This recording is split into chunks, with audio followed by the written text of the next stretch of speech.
भ्रष्टाचार का सबसे बड़ा सरगना भारत की राजनीति में है तो शरद पवार है, इसमें मेरे मन में कोई कंफ्यूजन नहीं। पहले जब मोदी सरकार थी, उसी मोदी सरकार ने शरद पवार जी को पद्म विभूषण से सम्मानित किया था। तो एक बार तय कर ले बीजेपी कि शरद पवार है क्या। भ्रष्टाचार को संस्थागत करने का काम, इंस्टीट्यूशनलाइज करने का काम अगर किसी ने किया तो शरद पवार आपने किया है। मैं डंके की चोट पर कह डर्टी डजन नाम की सीरियल बीजेपी ने चलाई थी। वो 12 के 12 डर्टी डजन जिनके ऊपर भ्रष्टाचार के आरोप भारतीय जनता पार्टी ने किए थे, वो सारे आज महाराष्ट्र में मंत्री है।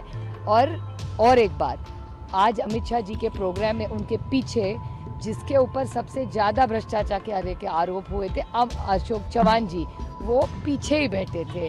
महाराष्ट्र में चुनाव से पहले ही नेताओं की जुबानी जंग शुरू हो चुकी है, जहां एक तरफ महायुति है यानी कि एनडीए और दूसरी तरफ है महाविकास अघाड़ी जिसमें उद्धव ठाकरे, शरद पवार और कांग्रेस। लेकिन बीजेपी ने महाराष्ट्र में अब अपनी कमर कसनी शुरू कर दी है। रविवार को गृह मंत्री अमित शाह ने पुणे में पार्टी के अधिवेशन में महाविकास अघाड़ी के सर्वे सर्वा शरद पवार से लेकर उद्धव ठाकरे और कांग्रेस के राहुल गांधी पर जमकर हमला बोला, जिसका जवाब एनसीपी की सांसद सुप्रिया सुले ने जिस तरीके से दिया, उसके बाद अब हर जगह उनकी चर्चा हो रही है। दरअसल अमित शाह ने शरद पवार को महाराष्ट्र में भ्रष्टाचार का सरगना कहा, जिसके बाद सुप्रिया सुले ने बीजेपी को ऐसी बात याद दिला दी जिसे सुनकर आप भी चौंक जाएंगे। भ्रांति फैलाकर चुनाव जीतना चाहते हैं और भ्रष्टाचार की बातें कर रहे हैं।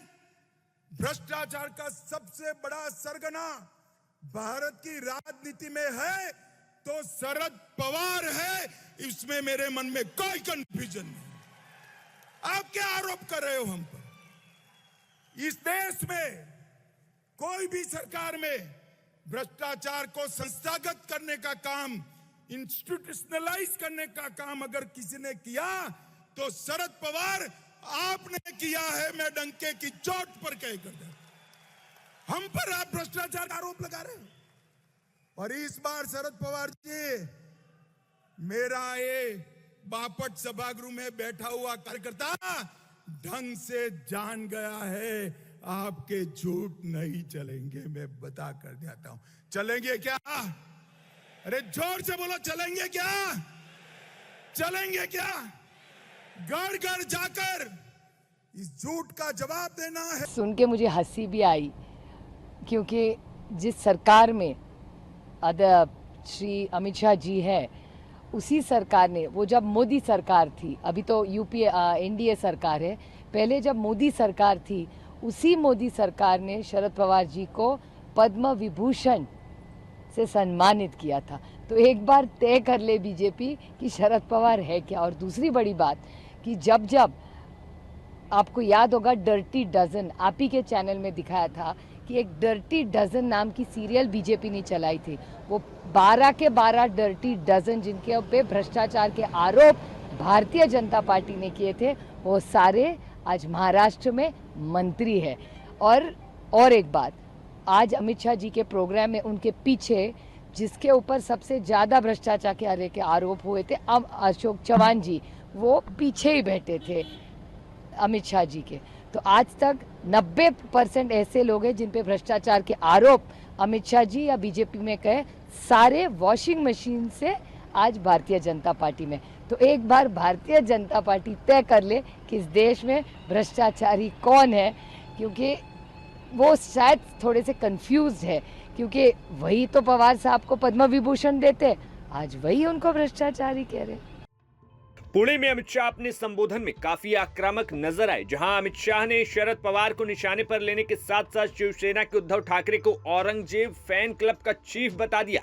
अमित शाह ने कहा कि अपने आप को बाला साहब का बारिश कहने वाले उद्धव ठाकरे कसाब को बिरयानी खिलाने वालों के साथ बैठे हैं।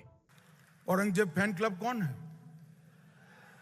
जरा जोर से बोलो, औरंगजेब फैन क्लब कौन है? ठीक है, अघाड़ी वाले हैं। और उसका नेता कौन है? श्रीमान उद्धव ठाकरे औरंगजेब फैन क्लब के नेता बने। अपने आप को बाला साहब का वारिस कहने वाले उद्धव जी कसाब को बिरयानी खिलाने वाले लोगों के साथ बैठे हैं। उद्धव जी याकूब को छोड़ने की गुहा लगाने वाले के साथ आप बैठे हो। जाकिर नाइक को मैसेंजर ऑफ पीस बनाने वालों की गोदी में उद्धव जी आप बैठे हो। पीएफआई को सपोर्ट करने वालों की गोदी में उद्धव ठाकरे आप बैठे हो और संभाजी नगर का विरोध करने वाले की गोदी में उद्धव ठाकरे आप बैठे हो। मेरी बात ध्यान से सुनना, बाद में ताली लगाना। जब जब महाराष्ट्र में भाजपा सरकार आती है मराठा रिजर्वेशन प्राप्त होता है और जब जब शरद पवार की सरकार आती है मराठा रिजर्वेशन गायब हो जाता है। मैं सोच समझ कर ये वाक्य बोल रहा हूं। 2014 में महाराष्ट्र में मराठा रिजर्वेशन आया, सुप्रीम कोर्ट तक ठीक गया। किसकी सरकार थी 14 में बताइए जरा, अरे जोर से बोलो, किसकी सरकार थी? भाजपा सरकार थी। देवेंद्र फडणवीस हमारे मुख्यमंत्री थे। हमने मराठा रिजर्वेशन देने का काम। 20 में शरद पवार की सरकार आई, मराठा रिजर्वेशन गायब हो। तो वहीं अमित शाह के इस हमले का जवाब देते हुए सुप्रिया सुले ने कहा कि उनके पास अब बोलने के लिए कुछ नहीं बचा है, इसलिए ऐसा बोल रहे। उनके यहाँ उद्धव जी के खिलाफ बोलने के लिए कुछ नहीं है। उद्धव जी की पार्टी तोड़ी, पार्टी ली, सिंबल लिया, सब तोड़ ताड़ के कर दिया। उनके खिलाफ बोलने के लिए कुछ नहीं, तो कुछ नहीं। और एक बात मैं आपको बताऊं, जो भी अगर हेडलाइन बननी हो तो शरद पवार जी को आप जब कुछ बोलो तो हेडलाइन बन जाती है। इतना तो दिल हमारा जरूर बड़ा है, क्योंकि एक सशक्त लोकतंत्र में विरोधक का अधिकार है बोलना। बोलने दीजिए, हेडलाइन तो हो गई ना। Ma'am last question, Uttar Pradesh में एक बड़ा इशू बना हुआ है, कल हंगामे के भी आसार इसको लेकर बने हुए हैं। ये बहुत दुख की बात है। इस देश के संविधान के खिलाफ है वो।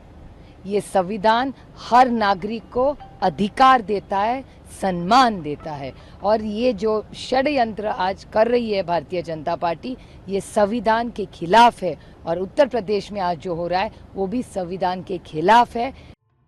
फिलहाल आज सोमवार से संसद का सत्र शुरू होने को है और ऐसे में सदन में तमाम राजनीतिक मुद्दों के साथ कांवड़ यात्रा पर भी सभी लोगों को अपने नाम के पोस्टर लगाने वाले मुद्दे पर हंगामा देखने को मिल सकता है। बता दें कि पश्चिमी यूपी से इस आदेश की शुरुआत हुई थी, जहां पर सभी दुकान वालों को अपनी दुकान के सामने उनका पूरा नाम लिखने के लिए कहा गया, जिस पर विपक्ष ने हंगामा किया। तो वहीं सत्ता पक्ष का कहना था कि ये नियम सभी के लिए एक समान है और ये नियम आज का नहीं पहले का है। ऐसे में अब संसद में देखना होगा कि आगे आने वाले समय में संसद की जब शुरुआत होती है तो क्या कैसा देखने को मिलता है। ब्यूरो रिपोर्ट, न्यूज नेशन अब व्हाट्सएप पर। खबरों के ताजा अपडेट के लिए न्यूज नेशन के इस QR कोड को स्कैन करें।